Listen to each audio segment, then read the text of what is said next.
All right, good morning, baseball and coffee fans. Tuesday, August 12th, 10 a.m. Really fun day of baseball yesterday, and we are ready to get into it all today. We're going to just jump right into it super fast today. First, we'll go over the coffee, of course. Lemny Special Blend, Serene Bean, Pincrest, California. Very good. I'm addicted to these. I'm gonna run through this whole bag before I switch it up.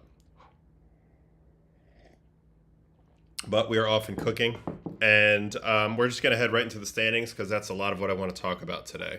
So we'll head over to the main screen, and I'll bring my trusty dugout iPad over here to the front, and we'll get rolling. All right, Blue Jays 4.5 up on the Red Sox, who've now lost 3 in a row after they lose to Houston last night.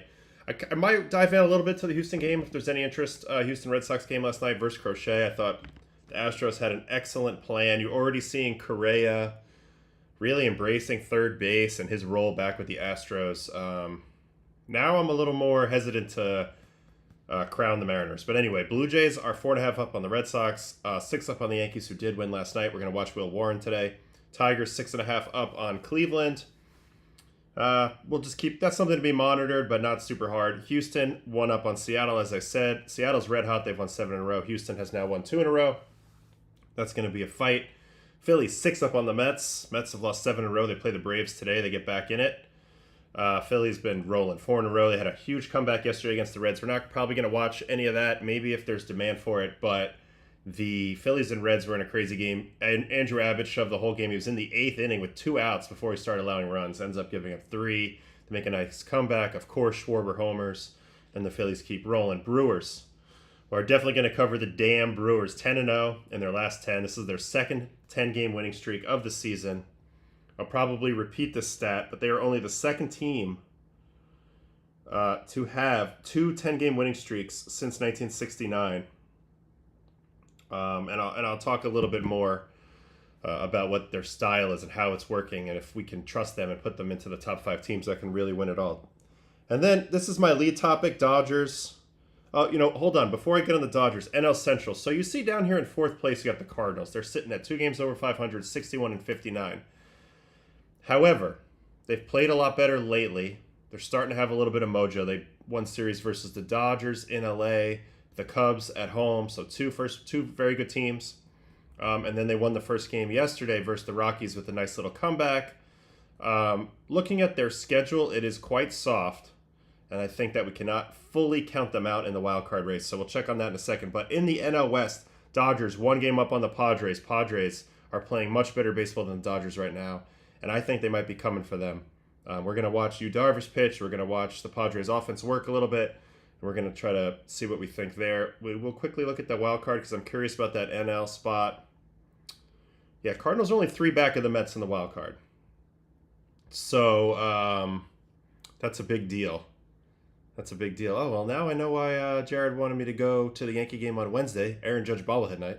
So I'll be in the building, Yankee Stadium, tomorrow night. More than likely, I'm going to use the gold card on there. I should probably go grab that and show you guys what that looks like. But excited to use that for the first time and check out the pinstripes. So without further ado, let's go look at Mr. Yu Darvish for a second, because Yu Darvish was the starter last night for the Padres. For those of you who don't know who Yu Darvish is, he's a freaking legend. He is now 38 years old. He has been over here since 2012, since he was 25. He was already a legend in Japan prior to that. Multiple people have told me that he's the nastiest guy they ever caught. If they were a catcher, one of the nastiest guys I've ever faced as a hitter, especially in those Texas days. And I feel like he was a guy who was a little bit ahead of the curve, knowing how to throw pitches every which direction while still also having velo. So kind of blending the science and the art of it all. He's a guy that every single Japanese player looks up to. He's kind of the OG of the Japanese pitchers. Okay, the wife is saying to show the gold card, so we're going to have to pause for a second. Let me go run and grab that real quick.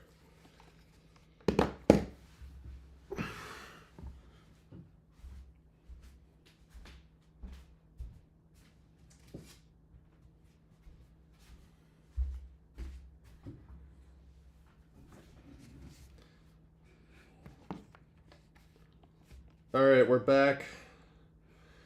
And I'm going to switch over to the solo shot before we really get into this now. So this is the Major League Baseball Lifetime Pass. And what does it say? Let's read this little blurb here that it comes with.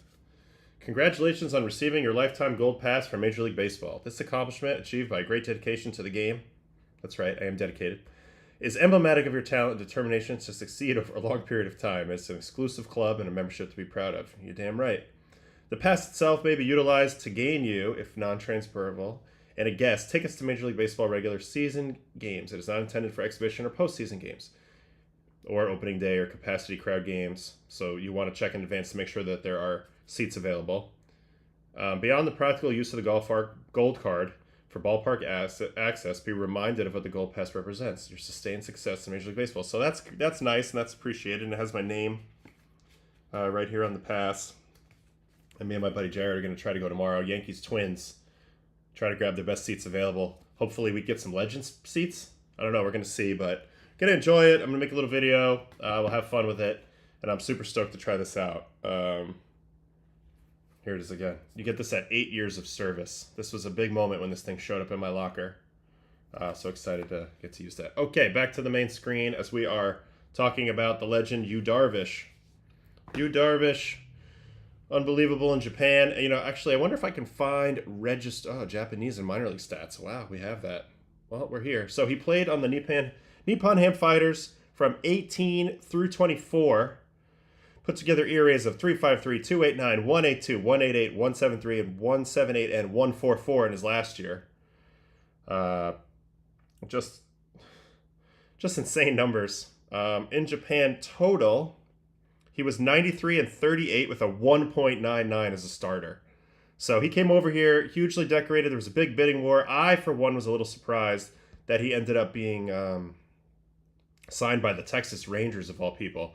But he came in, he took the league by storm. As you can see, the strikeout numbers are crazy. He's achieved 2,036 strikeouts in the big leagues. And he's actually signed through like 41 or 42 at the Padres. Let me see if I can find his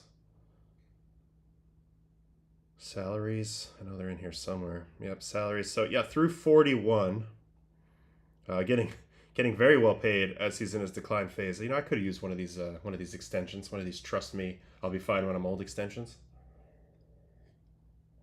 But anyway, I love watching Yu Darvish pitch. You'll never see a pitch chart quite like this unless it's maybe Bassett or Seth Lugo. So let's look at the pitch movement on this season. Sinker, slider, curveball, four-seam, splitter. Jesus, I don't even know what all these pitches are. Hold on, let me try this again. Let me just look at the map because that'll help me. So four-seam, sinker, split, and changeup. Then you got cutter, slider, sweeper, and curveball. Okay, so he's thrown every pitch type there is minus knuckleball. His velo's not what it used to be. He averages 93.3 now on the heater, 93.8 on the four-seam. But it's the kitchen sink. Everything from 93.8 all the way down to 73 miles an hour on the curveball. His numbers so far have been pretty uninspiring with a 5.61 through 7 starts, although he did throw a nice game last night, which we're going to watch. Padres versus the Giants. But I wanted to give you a quick rundown on Yu Darvish. 6'5", 220, half Japanese, half Iranian, big dude, a little bit of deception in delivery, and just a baseball savant, the type of guy that every single person I know that's played with him said that he was the one that taught them how to throw this pitch or that pitch or how to think about this or how to think about that. I wish I would have gotten a chance to play with you. I played with some great Japanese pitchers, Masahiro Tanaka, Kodai Senga, Hirazaku Sawamura, a few other guys over the years who were very, very good, very, very cool to watch. Fujinami I saw in spring training last year. I played with a guy, Katsuhiko Maekawa in the minor leagues. This guy used to smoke cigarettes the whole way to the ballpark, and then you weren't allowed to smoke at the ballpark, so he put a cigarette out and immediately fire a dip in, and then dip the whole day, and then as soon as he got out of the ballpark, cigarettes all the way back home, which I thought, not my lifestyle, but kind of legendary from him. So anyway, back to this. Darvish is the ultimate kitchen sink approach pitcher. We're going to watch him do it on the mound in just a second. Looks like so far the split has been his most valuable pitch this year, but he's more of a sum of the parts type of pitcher than an individual, pitch type of guy that he's kind of just keep rolling with. Arm angle's down a bit, 37 degrees. This is a trend in the game. We keep seeing it. Who knows what it means? We'll see how it makes his pitches look. What else we got? Percentile rankings for the career have been outstanding across the board. Does give up some homers, but that's what's going to happen when you throw strikes. All right, so without further ado, let's get into this game last night. San Francisco and San Diego.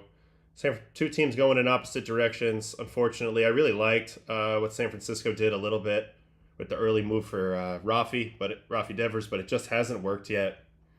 And this is how it goes. So first, let's watch Darvish pitch, and then we're going to watch the Padres offense a little bit, and we're going to try to figure out if we think they can catch the Dodgers.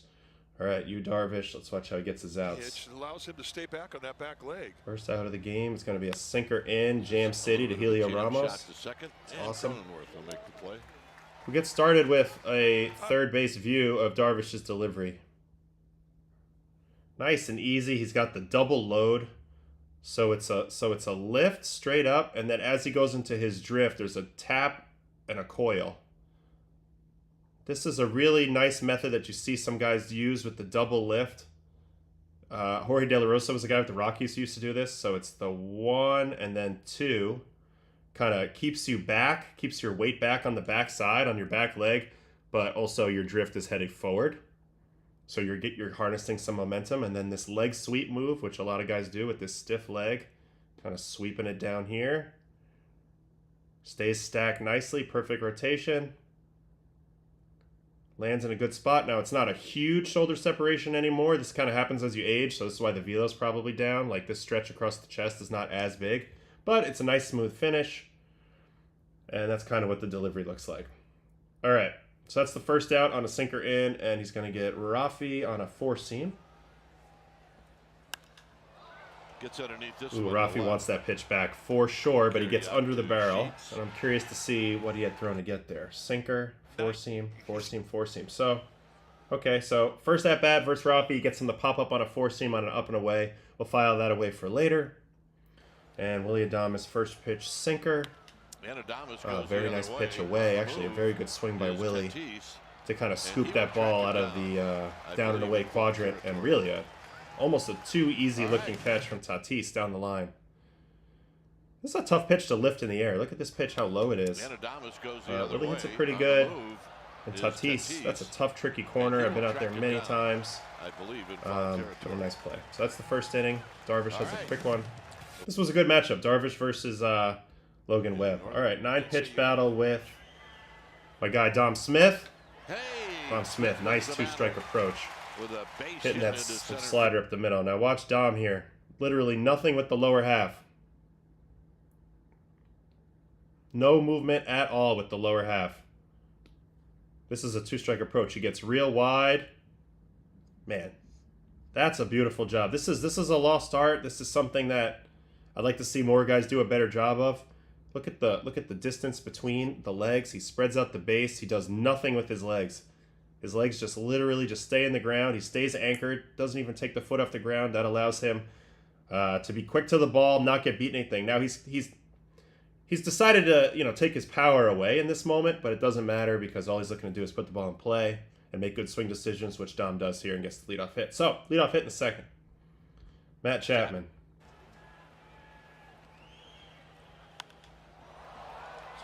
Four-seam middle down. Kind of mishit. Little lazy fly out. Nothing there.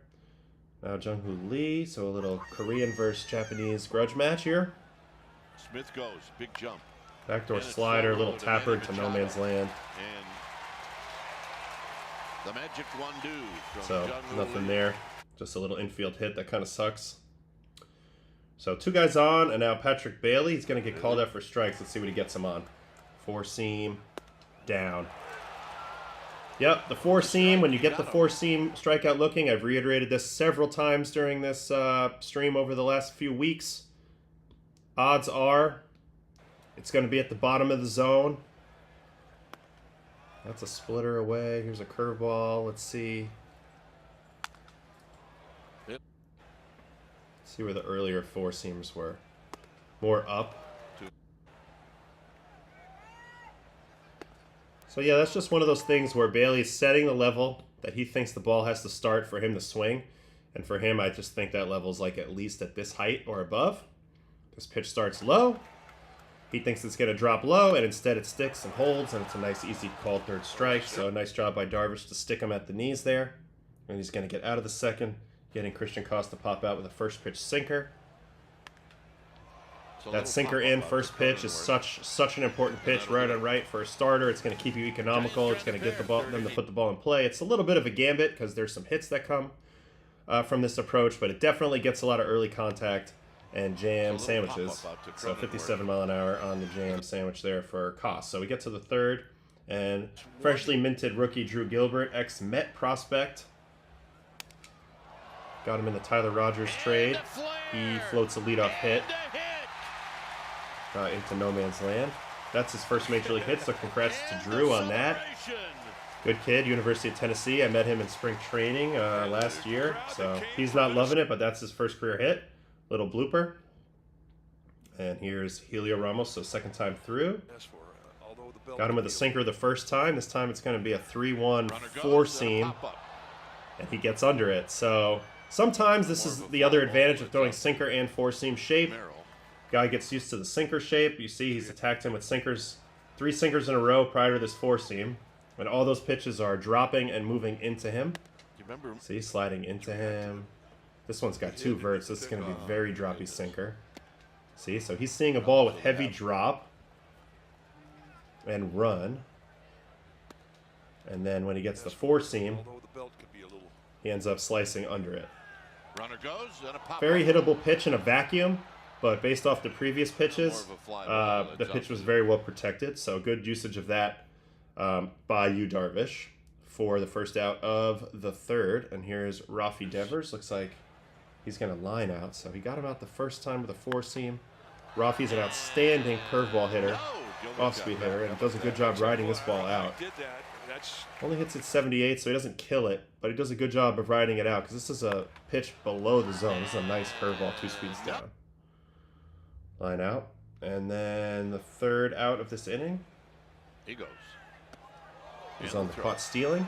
Actually, it's not. It's going to be on a sick throw by Jackson Merrill. And the throw. Oh! And he made it. He's a running fool right now. Damn, what a hose by Merrill. This is Gilbert going for that steal. Not a great jump. But the call was actually overturned. Merrill with that throw, so that's the end of the third. Willy Adames to the fourth. Splitter. Tried to hold up, but that was filth. They rang him up. Oh, umpire and Willie not happy with each other. It happens. All right, so that's the first out of the fourth. Dom Smith. First pitch sinker. Dominic Smith. Now you can see Dom Smith's leg kick before 2 strikes. Very different than that 2-strike approach we saw. And he ends up popping out on the first pitch. So an incredible first at-bat for Dom. Doesn't get the same result in the second at-pitch. Actually a pretty good pitch for him to hit, but just mishits it. But you can see the difference here. He got the leg kick engaged, whereas before the feet stayed anchored on the ground. So it's okay to have 2 swings. You don't have to get your A swing every time. It's just as effective to have 2 swings. You're an athlete, you can do it. All right, so he pops up, and then he's going to have another quick out here with Matt Chapman to end the fourth. Little pop-up. 70.4 miles an hour. So hard to stay back on that, especially after 93. So 20 miles an hour difference. Got a quick question in the chat. What do you think is going on with Adames at the plate here, Ziri? Seems off. Okay, maybe we'll take a quick second to hop over and check out Willy Adames for just 1 second to look at his Savant page. But for me, he's a very scoopy swing. It's not a ballpark that is very forgiving with fly balls. He does have 18 homers, but he seems to need a ballpark. I mean, Milwaukee is a very good place to hit. So overall, what jumps out right away from looking at the metrics? Well, he's walking at a good rate and he's barreling the ball. So those are 2 good things. Seems like everything else in between. He might be getting victimized by simply just having the A swing. He's doing a good job on defense. Sprint speed's still there. I have a lot of faith in Willie. He's a very good player, good mindset. This is not his best go, but I think he's talented enough, athletic enough to make the adjustments. And if we look at his last 100 plate appearances, he's actually way above league average on rolling xWOBA. So as bad as it was early, he's getting hot lately. But if you look at that swing, it works extremely uphill. It works extremely uphill, and that's one of the things that I think is a bit of an issue with him. We can even see it on this first pitch if we look from the first base side, just how uphill he works. Now, granted, this is a low pitch, so I'm cherry picking a little bit, but you see how the shoulder angle gets on a slant here? That's a highlight of Willy Adames. That's what he does on every pitch. Up, down, in, out. That's why I used to like to pitch Willie soft and then go up hard with the fastball, and I had a lot of success. When I stayed down with him, I did not have a lot of success because he's very good hitting low pitches. So thanks for that little detour, Ray. That's what I got on Willie. I still have a lot of faith in him, but I do think maybe a little swing adjustment could make him a little more consistent average-wise. Seems to definitely be selling out for power in a way, which is a little bit of an interesting choice because San Francisco's a huge ballpark, and you're not going to hit a lot of dingers there. All right, so where were we? We were up to the Matt Chapman pop-up in foul territory to end the fourth. No, we got that on the curveball. So we're into the fifth. Patrick Bailey called out... First, Jung-Hoo Lee strikes out swinging. So Darvish settling in a bit here in the fifth. Got him. Splitter, not great movement, but does the trick for a punchy there.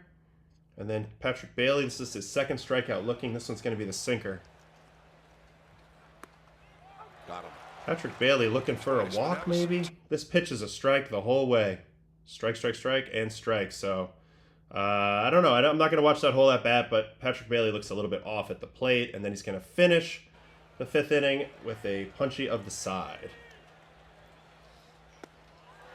Dirty sweeper, excellent finish, pimping the finish. You gotta love the swag on that. Also, it looks like he drops the arm angle a bit on this sweeper. Yeah, it has Koss way out front. He's nowhere near that pitch. I want to watch Darvish's leg kick finish on this. Oh, so smooth with it. And that's the fifth, and we go to the sixth. This was his last inning. Going to get Gilbert here with the sweeper, so utilizing the sweeper a little bit more here, second and third time through. Pretty good pitch to hit, but mishits it just a bit, gets under it. Fly out to right. Now Helio Ramos is going to get him out for the third time. He's gotten him out with two fastballs, and now with a split. That was a perfectly located split. Look at this pitch. Good action on it, too. Starts middle, that's what you want, and bottom. And we'll see ya. And that had -2 vert on it, so that was a very nice bottom. That's the way it looks, too. You can see the drop. And he's feeling it. He does get clipped here by Rafi. So let's see what Rafi does. It's a sinker away. Tries to go in with it, misses actually out away off the plate and down. So it's not where he wanted to throw it. But there are some times in baseball where you just have to tip your cap to the hitter. Carita, Rafael Devers, 104.1, 25, Oppo, 405 homer. He's just a great hitter. Just a great hitter. And now he did mean to throw this pitch up and in, but hell of a swing. He hits it well, and it is hell of a swing. out of here. All right, so credit to Rafi there, and then Darvish is going to finish his outing with this first pitch out to Adames. And Adames breaks his bat. Roll over to Manny. Smooth with it as always. Fires across the rise. And that's it for Darvish. 6 innings, 1 run on the solo shot. It's just beautiful. All right, Sprout. Is 2 fastballs into a splitter the perfect rule of 3? I don't know if I'm familiar with the rule of 3. Maybe you could enlighten me on the rule of 3. But I do think to get a guy to swing and miss at a splitter below the zone, like he does to Helio Ramos here, maybe we can watch the whole thing. So it's a sinker. Sinker up middle, and then splitter off of that. And it's 0-2. I just think he has Ramos on fastball timing because he got him out with a sinker the first at-bat and a 4-seam the second at-bat. So he has him on fastball timing, and now he's firing at anything that starts in the zone, and that allows him to expand below the zone because he has a guy on fastball timing. So by the time he realizes that this pitch is diving, it's too late, and he exposes the crap out of that. In that third at-bat. Now, offensive side, Padres, I have this written down to take a look. Hold on, where are my notes at? I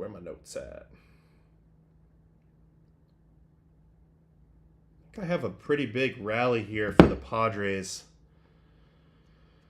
in one of these innings.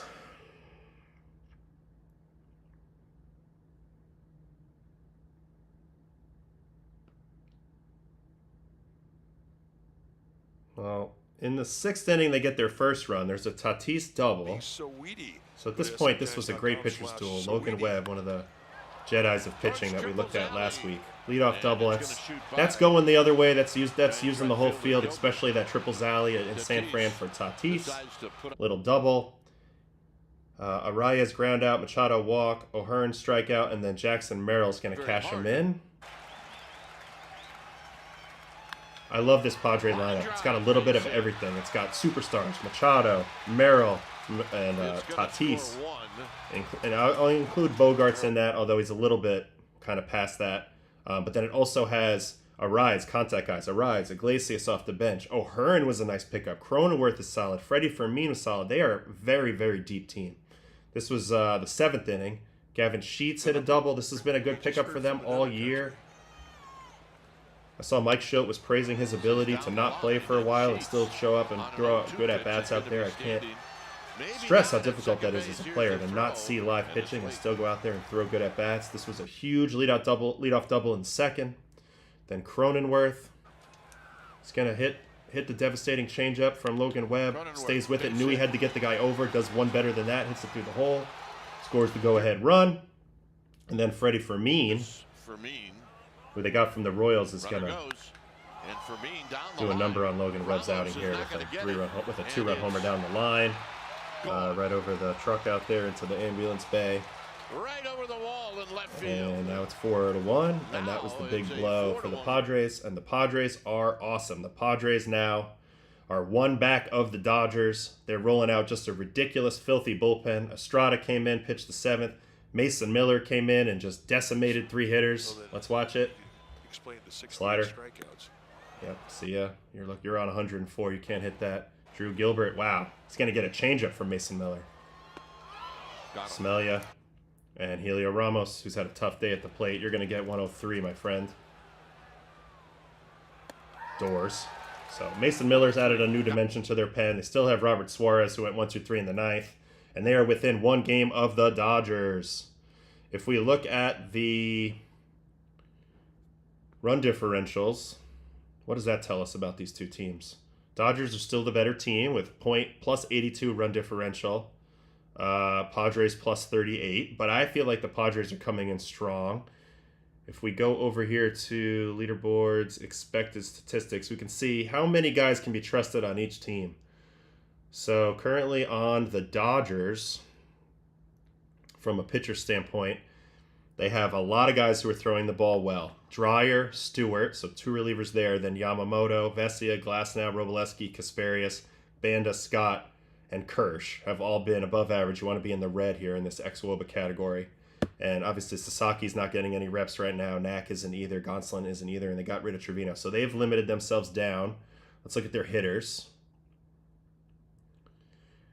It's only 4 guys right now, which is very weird to see for the Dodgers. Shohei, Muncy, Smith, and Freddie are all above average, with Conforto, Teoscar, Pajes, who was having an amazing first half, kind of cooled down. Edmund, Call, and then Mookie pulling up the rear. Very weird to see. So the Dodgers only have 4 hitters they can trust. The Padres have... Let's see. Padres have more. Machado, Tatis, O'Hearn, Laureano, who's been excellent. Jackson Merrill, Gavin Sheets, and Bogart's been coming on strong. He's getting close to being above average. Cronenworth, tough year. Arias is never going to look good in this metric, but he is hitting .292, so that's super valuable. And then Iglesias, like I said, not going to look good in any of these metrics, but you don't want to face him in a big spot where you can put the ball in play. So Padres have more hitters with better ex-Wobas. And then from a pitcher standpoint, let's see where the Padres are as well. Same deal. They have 12 in the red. Morejon, Estrada, Adam, Miller, King, Cease, Suarez, Pavetta, Sears, Matsui, Kolick, and Peralta. So the Padres are rolling out simply an above-average player, hitting or on the mound at all times. And that's why I think they have a very good shot of being the team that chases down the Dodgers. Talent-wise, they can kind of go head-to-head with them, especially with Mookie not being the Mookie that we're all used to. Who's got the Padres in the chat? Anybody got the Padres? It's hard to bet against the Dodgers, but I think the Padres might be the team. this year in the NL West, and then I wouldn't want to play them in the playoffs when they can throw Michael King, Dylan Cease, Nick Pivetta, J.P. Sears, and Yu Darvish as starter options, and then the bullpen's just crazy. I think Morejon leads MLB in WAR, Fangraphs WAR right now out of the bullpen. Jason Adams up there, Estrada's unbelievable. Obviously Miller and Suarez are the back end. It's really, really strong. Wandy Peralta's your ground ball specialist. They kind of have a little bit of everything. I love their manager, Mike Schilt. The Sinister Six, I love that nickname. That's fantastic. That is really, really fantastic. Okay, so we are done now talking about the Pods.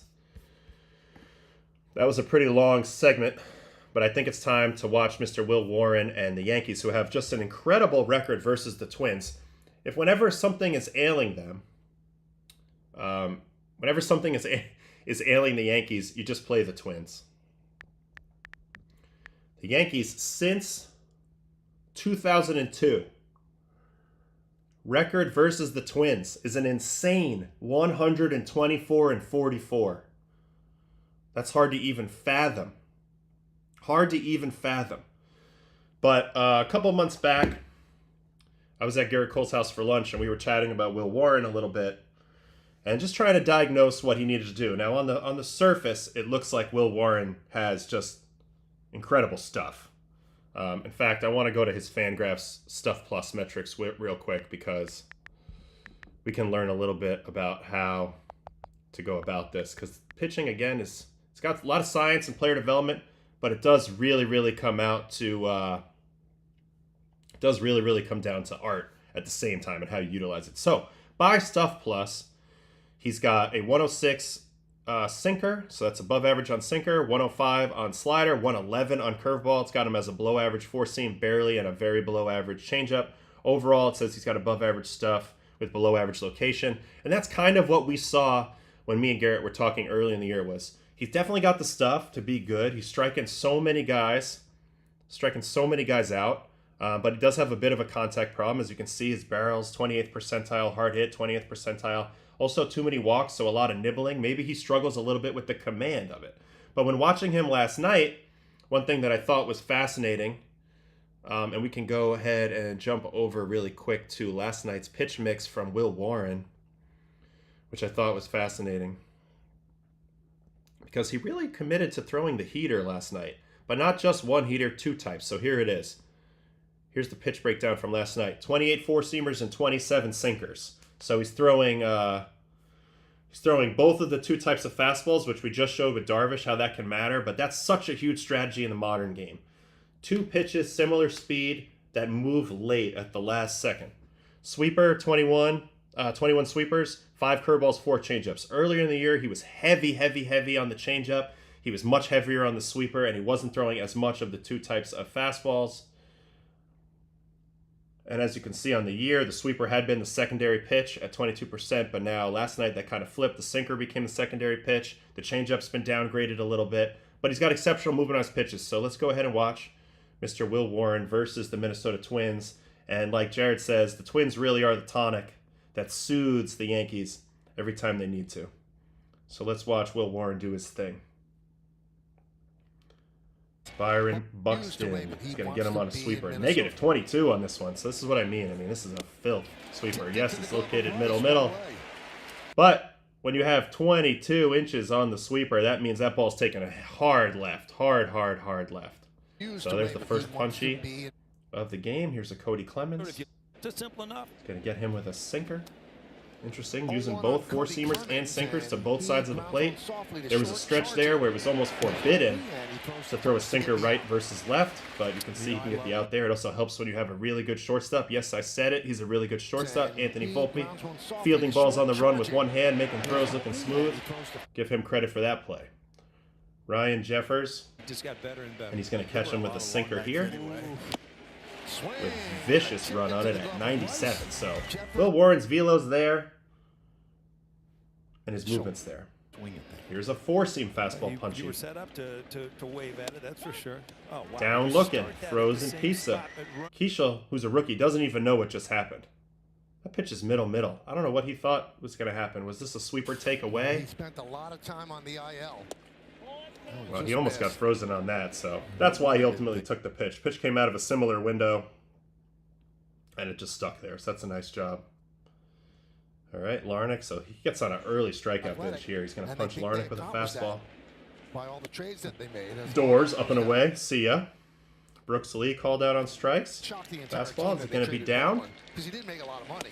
Strike 3. Kind of cuts in on him, but strikes him out looking, so unbelievable second inning right there.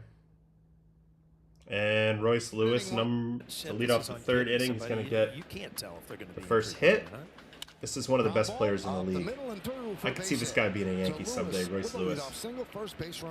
He's got it. He just can't stay healthy. So ground ball up the middle. So first little bit of traffic for Warren. Here comes the changeup. Excellent movement on this to Edouard Julien. Hit too slow to get to, but Jazz comes and gets it. Gets the out there. Ryan Fitzgerald. So you can see he's throttling back and forth between the four seam and the sinker. Getting guys to swing at bad pitches, getting mishit balls, getting weak contact, and then he's finding the third strike as he goes. He's not premeditating how he's going to strike everybody out. He's basically thinking, how am I going to get ahead of this guy, and if they put it in play, I'm okay with that, and then he's reacting off of the reactions of each pitch, and eventually, if he has to, when he gets the opportunity to, at 2 strikes, he'll go ahead and find that third strike.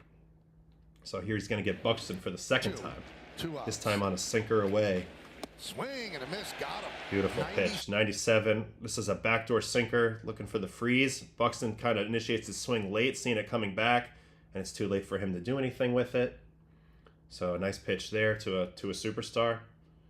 Cody Clemens, gonna get him with a sinker again. Hitting him once in a while. He said, "Dad, just stay in your own lane. Stay in your own lane." It's good scouting there too. Knowing which lefties to throw the fours to, which ones to throw the sinkers to. Lets the sinker play, gets a little pop out. Ryan Jeffers, sinker. I'm going to go in with it. This is the right on right spot for contact. Easy ground ball to our guy Volpe again, looking smooth. Nice play. Wait, hold on. And then we got a Luke Keishel fly out on first pitch, which allowed him to get into the 7th inning with some of these quick outs. Big G over there in right, making plays. People forget, Big G, before all the injuries and he got slowed down, he was a pretty damn good right fielder. I think he might even have a Gold Glove under his belt when he was with the Marlins. So I'm happy to see Big G out there in right. All right, 5th inning, Trevor Larnach. Another ground out on a sinker, right on left. They said this couldn't be done, but it can definitely be done when you're throttling both fastballs. Nice easy play. Now we got a Brooks Lee fly out to Bellinger. Sweeper. Oh, another one with huge break. Time it's 3-0. It doesn't matter where it is. Yep, huge break, gets in on him. So that's where a pitching metric can help you. You don't have to locate as good when you have 21 inches of run on your sweeper. You get a lot of guys to just miss-hit that ball. It's moving more than you can anticipate. So he sprinkles in a couple outs with the off-speed as well. And he's going to get Royce Lewis to end the 5th on a sinker. He's proven that he can throw that backdoor pitch. So it forces guy to swing, because this is obviously not a strike. Royce Lewis reaches, and then Ryan McMahon, who I really love this pickup for the defensive reasons, comes in and makes that look easy. So left side of the infield looking good. All right, we go to the 6th. Edouard Julien, the French-Canadian. Got him out twice already on fastballs. This one was hit pretty good. First pitch heater, but center field, not a place you want to hit it. And by the way, I could watch Trent Grisham catch fly balls all day. Who's cooler than Trent? God, he makes it look so easy, so smooth. I could literally just watch a highlight tape of him just catching routine fly balls. All right, so there's Julian's fly out. Now he gets this ground out from Fitzgerald. See where he goes, four seam. Four seam down and away. What a concept. Glad to see that the Yankees and other teams are being more open to using the whole strike zone with your four seam instead of just forcing everyone to throw at the top all the time. I've always said that if you can throw a ball down here, it's going to make these ones up here a lot more effective. And if you just live up here, guys can adjust. But if you can paint that down in a way, that's going to play as well too. So that's what he does here. Kind of get some reach in. And a nice out. Now he finally does get clipped here on Buxton. He embarrassed Buxton twice and looked really good on the sweeper. So I think Buck went up there looking for sweeper And this is just a superstar doing superstar things. 103 mile an hour on an absurd 24 inches of break on the sweeper. But again, Byron Buxton, you show him too much of one thing, he's going to adjust. So whatever, you tip your cap, you had the lead there, you're going right at guys, you keep it moving. And he does a very nice job of keeping it moving by punching out Cody Clemens with this heater up. And the 6th, he finds himself out there in the 7th, which is extremely key right now for the Yankees because we don't want to have too many relievers pitching in any game with the opportunity to implode. You want to keep it to a minimum right now. So he did go out there for the 7th. He might face me in the old timers. Gets the rollover from Keishel, McMahon, smooth as silk, 1 out. And then he's going to get this fly out. So it's a combination of the 2 types of fastballs. Grisham is there. 2 outs. 2 hands is a fallacy, Dad. 2 hands is a fallacy. You got to field everything with 1 hand on the move to stay athletic. Tom Mansky's dead. High fly ball. Make the plays and move on. Grisham is there.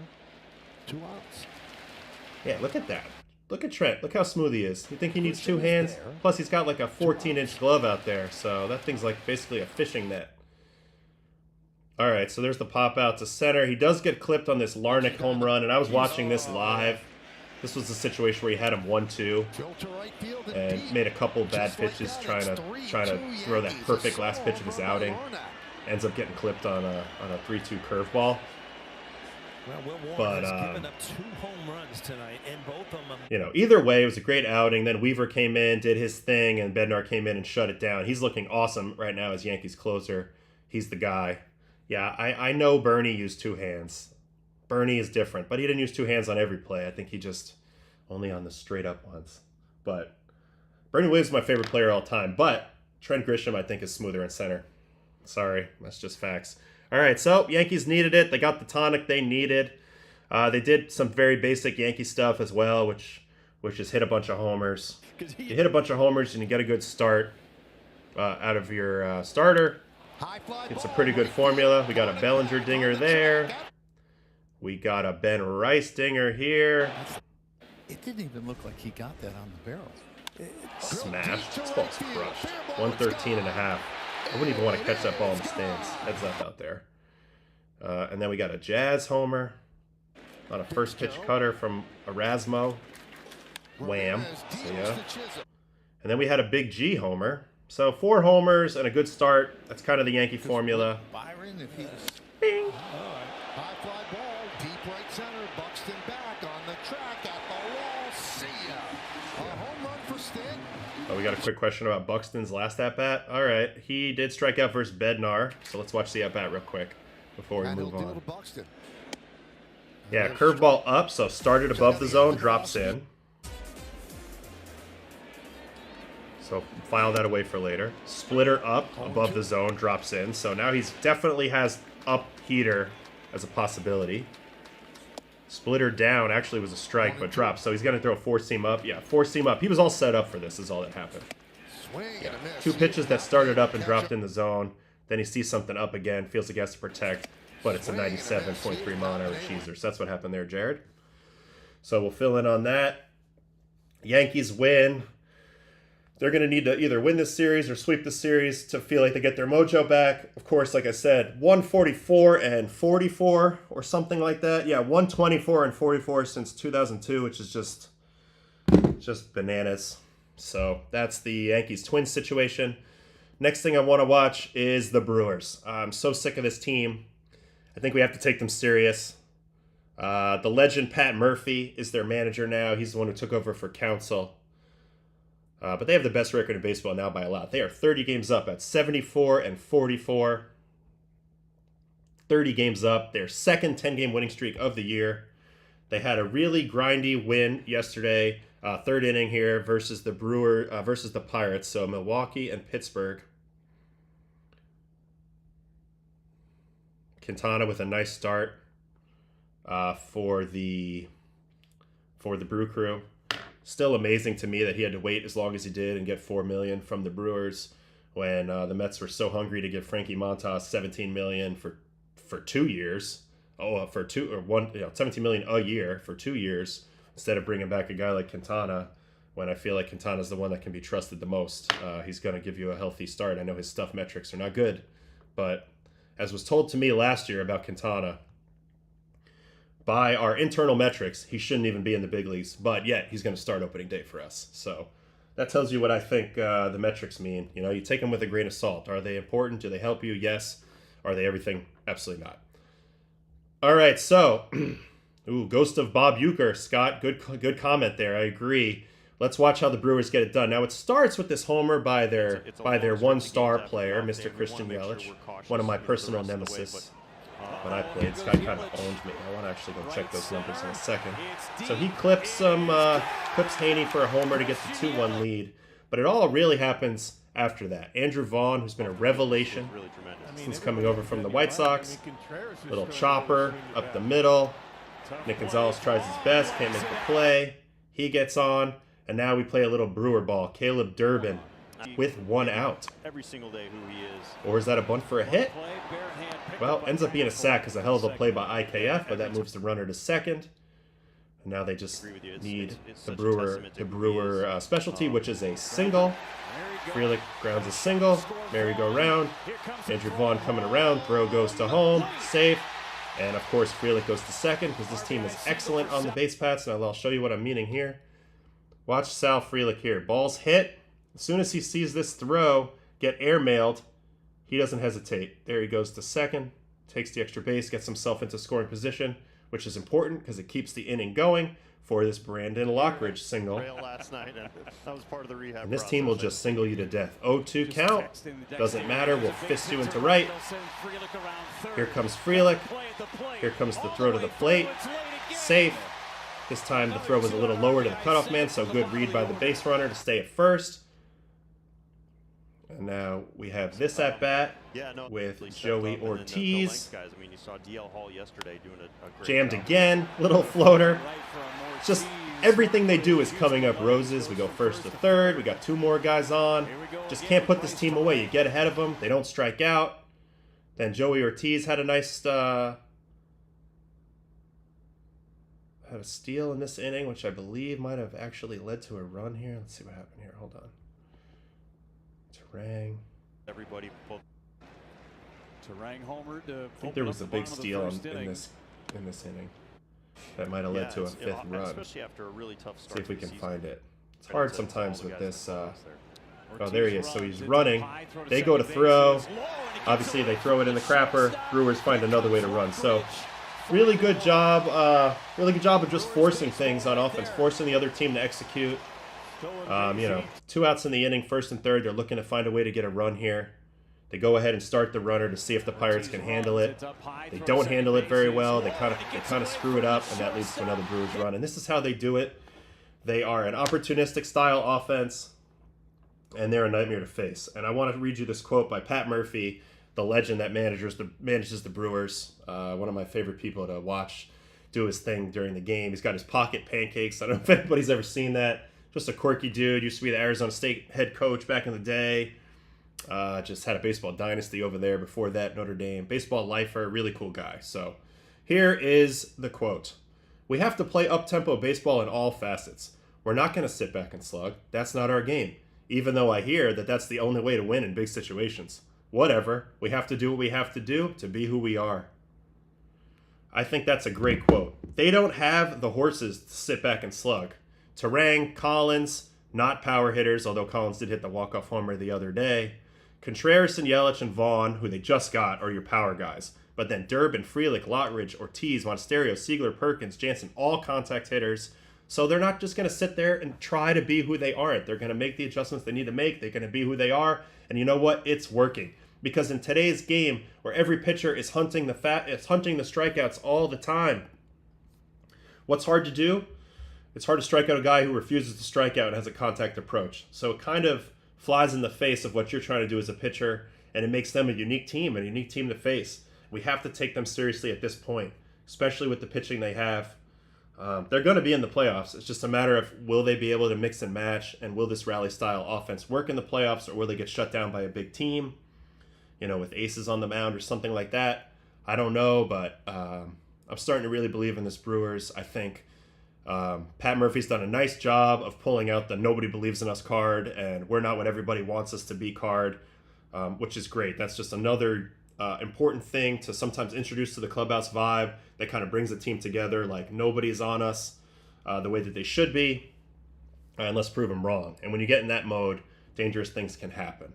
But 10-game winning streak, I mean, shoot, I played 20 years in pro ball. I think I've seen 1 or 2 10-game winning streaks ever of a team I've been on, and definitely not 2 in the same season. So congrats to them. It's incredible baseball. They're a team that nobody wants to play right now, and you really got to give them a lot of credit. All right, a couple more minutes here. I'm going to probably post a video, just a video, watching some Mason Wynn defense, maybe later tonight. If I have a little free time, I can go ahead and make that video and post it onto the channel. He is now the leader in the world at outs above average. He's the #1 defender in baseball at the moment. He's a shortstop for the Cardinals. A lot of people don't know about it. So we're going to watch him play. A lot of it's driven by just ridiculous arm strength and range. So we're going to watch that later. So another shortstop, Zach Neto, who had a nice game last night versus the Dodgers. I want to check in on his at-bats really quick before we say goodbye today, because this guy's having a nice offensive season, and he was the difference in the game last night, going 3 for 3 with 2 walks. I do think I might have his StatCast page pulled up here. Do I? I don't. Let's check it out really quick. Zach Neto. He came up as a defensive first guy, but now he's kind of flipped the script and become more of a hitter. 810 OPS on the year. You can see all the metrics are really good at the plate. He does swing at everything. That's kind of his weakness. And his defense is taking a drawback, but if he can kind of get those two together, get the defense back up to average at short, continue this offensive barrage, I think he's going to be really big. Anyway, 2 homers. We're going to watch them. One's off a first pitch ambush off of Yamamoto. Of course, that camera angle sucked because we didn't even get to see the pitch. Damn, man. Why they got to do that, boss? Why they got to do that? But it's an Oppo Taco out to right. 105.8 at 36. Maybe we have a better view. Man, that sucks. We didn't get a great view of that. So let's watch the single. He walked his other at-bat. Let's watch the whole at-bat here. So he's got a home run and a single versus Yoshi. Sinker in, didn't mean to swing, foul ball. I'm going to try to pound him in. As you can see, he's got a lot going on in the load of the swing. It's a very early where he kind of sets the foot a la Juan Soto. Getting that heel up in the air and kind of cocking back, and then the hands get going. Very handsy looking swing. So you would think you'd be able to beat him in. That would be my first thought. So they go sinker in, fastball up. There's a take. 2 strikes on Neto, and he didn't hurt himself last year going 50-50 in that regard. Yeah, that helped a little bit. Honestly, a perfect pitch. Don't know how he didn't swing, but you got to give him credit for the not swinging. They're going to double up, saying you can't do it again. Wow, just a weird foul ball to stay alive. And now they go off it to the curveball. He rides out the curveball, serves it into left with a little top spin. Nice job. And let's watch the second home run. This is going to be off of Alexis Diaz, a.k.a. Splenda, to Edwin's Sugar. That was Edwin said that, not me. But this is an interesting pickup, getting Alexis over here to the Dodgers. You can see they already have him doing something with the ear with his glove because they think that he's probably tipping. Anyway, this is a guy, you got to be on the heater. It's a very crazy extension on the heater. Not very much command. But he gets the 2-2 and he's going to whack the slider for his second homer. Nice swing, 106.7, left center. So he's done a really good job of riding some pitches out, using, and again, another common thread that we've seen. The ability to drive the fastball the other way for power allows you to sit back on the off speed and drive that to pull side. So I want to check in on Neto. He's had a nice year. He's a very good player. And that's really all I had from last night. There was a lot of baseball games last night. Some good drama in the there was some late inning drama in a couple of these games. Cardinals, Rockies, Donovan with a huge hit. Texas ends up winning in extra innings versus the Diamondbacks. Boston and Houston ended up being 7-6. I felt like this was a very good job by Houston against Crochet, actually, early in the game. And I'm probably going to call it for the day, so we're not going to watch that. But just a good approach. Just a good approach. They did a nice job. So that was what happened yesterday. And then Tampa Bay and the A's. So I think we've covered it all. We'll go ahead and look at the probables for tonight, Tuesday, August 12th. George Kirby at the Orioles and Dean Kremer. Rangers Suarez at the Reds and Brady Singer. Reds need to keep winning because they need to get closer and closer to the reeling Mets, or they might get passed by the Cardinals. Suarez has been rolling. Jansen Junk, Logan Allen, Marlins and Guardians. TBA versus Carlos Rodon. Yankees looking to clinch the series win tonight versus the Twins. I'll be in the building tomorrow night with Jared versus the Twins. Ben Brown, Jose Berrios, Cubs and Blue Jays. Blue Jays, this is two good teams. Blue Jays in first, Cubs trying to get back to their winning ways. This is two good teams, though. This should be a good matchup. Braves and Mets. Strider versus Holmes. Mets are reeling. They're playing the Braves, who kind of stink this year, but they have Strider on the mound, so I would not put it past them to put a good showing together in this game and in this series versus the Mets, because nothing's easy for the Mets right now, especially in Atlanta. And Clay Holmes is on the mound, which on the surface I like, but Atlanta's got a very fast infield. Oh wait, this game's in New York, so both teams are in New York. Very odd. Anyway, I think that actually makes me like the Mets a little more in this game. Let's see what the vibe is in the ballpark. Are the Met fans going to bring a depressed vibe to the ballpark today and kind of bring that negativity, or are they going to stay positive and support their team? We will see. Mitchell Parker, Michael Wacha, Washington and the Royals. Jack Flaherty at the White Sox, TBA. Paul Skeens, Freddie Peralta. So this is a great matchup. Can Paul Skeens be the man that stops the Brewers? Very curious to see how that offense, the way they're clicking, rolls against Skeens today. He's been so damn good. And Freddie Peralta, that's the Brewers ace. So got to love that game. That might be the best game of the night. And we got Kyle Freeland at the Cardinals, Matthew Liberatore. Cardinals continuing to kind of get themselves back into the wild card picture here. DeSclafani and Jack Leiter, Diamondbacks Rangers. Dustin May at the Astros, Spencer Arrighetti. So two young guys going at it there. And then M. Sheehan and Victor Medeiros, Dodgers Angels Freeway Series. We got Nasty Nestor versus Robbie Ray, Padres at Giants. This is a pretty good matchup. Robbie Ray's been quietly very good this year. Padres one game back. Could be the day that they tie up the Dodgers at the division. We will see, because it's Tampa. And then we got Tampa versus Jacob Lopez. They were nice games last time for the A's. So that is it. This was a fun watch today. Thanks for getting with me. Thanks for joining the chat. It's very much appreciated. We'll see what happens tonight, and we'll come back. Keep an eye out for that video on Mason Wynn's defense. We're going to try to record that later tonight and post it on the channel. But thanks for hanging with me on Baseball and Coffee. Cheers out there, and I will see you same time, same place tomorrow. Thank you.